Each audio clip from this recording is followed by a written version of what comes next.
Hello hi வணக்கம் welcome to channel. இன்றைக்கி என்ன பார்க்க போகிறோன்னா பாகக்காயை எப்படி கசக்காமல் வறுக்கிறது அப்படின்னு பார்க்கலாம்.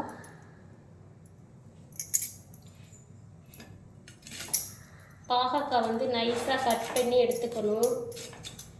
இப்போ தான் நான் பாகக்காயை கட் பண்ணிகிட்ருக்கேன்.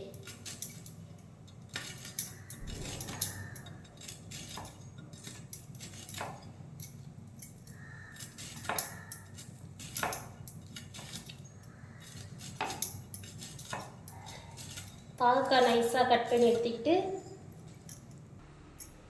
அதுக்கப்புறம் இது உள்ள இந்த ஒயிட் கலரில் இருக்குல்ல, இதை வந்து க்ளீன் பண்ணிடணும். இதுதான் கொஞ்சம் ரொம்ப கசக்கும். இதை நான் க்ளீன் பண்ணிவிடுவேன். இந்த மாதிரி எடுத்துக்கணும். இது ஃபுல்லாகவே எடுத்துட்டு இது ஒரு டைம் ட்ரை பண்ணி பாருங்கள். நிஜமாவே கசக்காது. எனக்கு பாவக்காவே ஆக்சுவலி பிடிக்காது. ஆனால் இந்த மாதிரி செஞ்சதுலேயே எனக்கு பாவக்காய் வறுவல்னால் ரொம்ப பிடிக்கும். இதை சாதத்தோடையும் பெருசாக பிசைஞ்சு சாப்பிட்லாம். நல்லா டேஸ்ட்டாக இருக்கும். ஒரு டைம் வந்து ட்ரை பண்ணி பாருங்கள். இது உள்ளதை எடுத்துடணும். இந்த மாதிரி ஒயிட் கலராக இருக்குல்ல, இதை வந்து நம்ம ஃபுல்லாக எடுத்துடணும். அது மாதிரி விதை இருந்தாலும் அதையும் எடுத்துடணும். ஏன்னா அதெல்லாம் ரொம்ப கசக்கும்.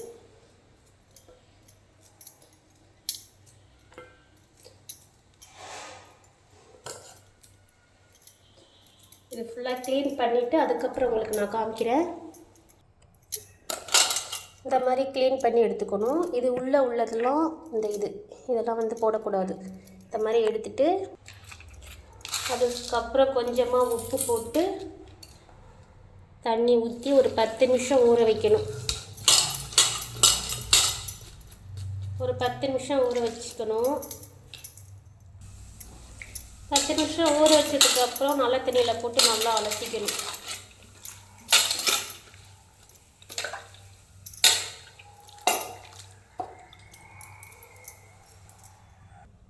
தண்ணியே இல்லாமல் இந்த மாதிரி சுத்தமாக வடிகட்டி எடுத்துக்கணும் பாகக்காவை.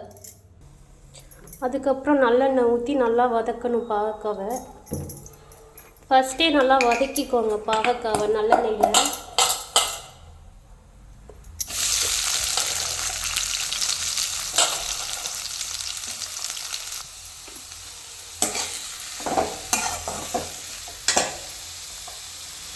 நல்லெண்ணெயில் நல்லா வதக்கிக்கணும். அந்த பச்சை வாசனை போகிற வரைக்கும் நல்லா பாகக்காவை வதக்கிக்கணும் நல்லெண்ணெயில்.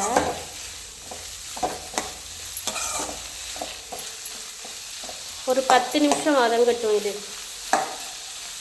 உப்பெல்லாம் போட வேண்டியதில்லை. வெறுசாக எண்ணெயில் போட்டு தான் வதக்கணும். நல்லா வதங்கினதுக்கப்புறம் வடிகட்டி இந்த பாகக்காவை எடுத்து வச்சுக்கோங்க.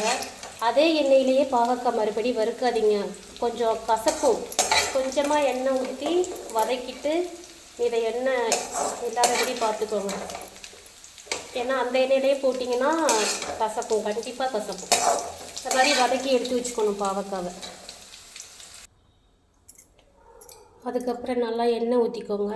நான் வேறு எண்ணெய் தான் ஊற்றிருக்கேன். இப்போது கோல்டு வின்னர். எண்ணெய் காஞ்சதுக்கப்புறம் கொஞ்சமாக கடுகு போட்டுக்கோங்க.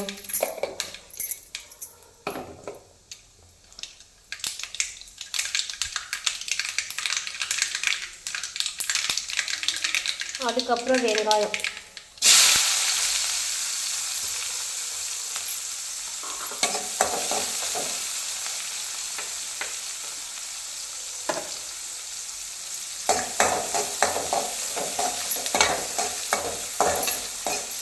நல்லா வதக்கிக்கணும் வெங்காயத்தை. அதுக்கப்புறம் கட் பண்ண தக்காளி போட்டு வதக்கிக்கணும்.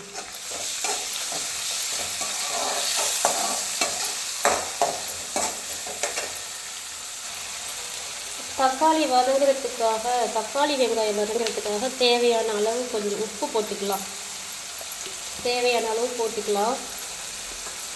தக்காளி நல்லா வேகணும். அதுக்கப்புறம் வதக்கி வச்ச பாகக்காய் இது கூட போட்டுக்கலாம். கொஞ்சமாக மஞ்சத்தூள் போட்டுக்கலாம். தண்ணிலாம் ஊற்றக்கூடாது, கொஞ்ச நேரம் அந்த எண்ணெயிலேயே வேகட்டும்.